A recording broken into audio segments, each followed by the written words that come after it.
Here is the opportunity. There is a luminous prize, tantalizingly within reach. Yes, we can have a world with less cancer. We can have a world with a lot less cancer. We could also have a world where fully 80% of all chronic disease goes away. But if we want to claim that prize, we have to exit the dark wood of modern epidemiology. And the only way out of the dark wood is to find the right road and see the forest through the trees. In 1993, chronic diseases, including cancer for the most part, stopped killing people. Because it was in that year that two preeminent epidemiologists, Bill Foege and Mike McGinnis, published a seminal work in the Journal of the American Medical Association entitled Actual Causes of Death in the United States. Up until then, when we considered what was causing people to die prematurely, the answers were found on death certificates: heart disease, cancer, stroke, diabetes, dementia. Yeah, those were the proximal causes of death. But McGinnis and Foege pointed out something that should perhaps have been obvious right along. Chronic diseases aren't really causes. They're effects. And what we really wanted to know was what was causing them. What was causing the diseases that were taking years from our lives. And because in many cases they are chronic diseases, life from our years as well.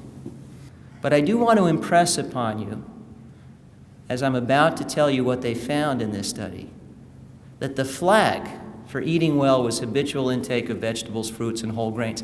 And it was enough. Despite everything we hear about our pseudo-confusion regarding diet and health, the core, the essence, the fundamentals of eating well are simple. They're clear.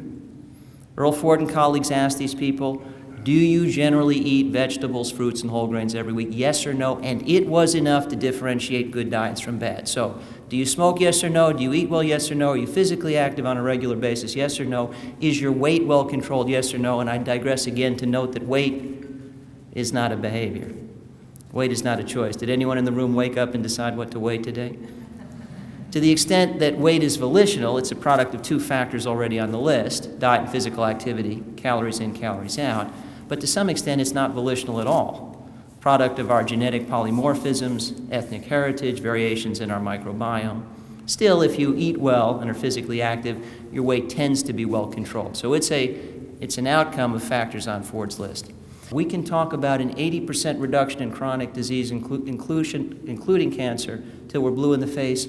It brings a tear to no eye. It brings a lump to no throat. But everybody who just raised your hand, conjure to your mind's eye the face of that person you love.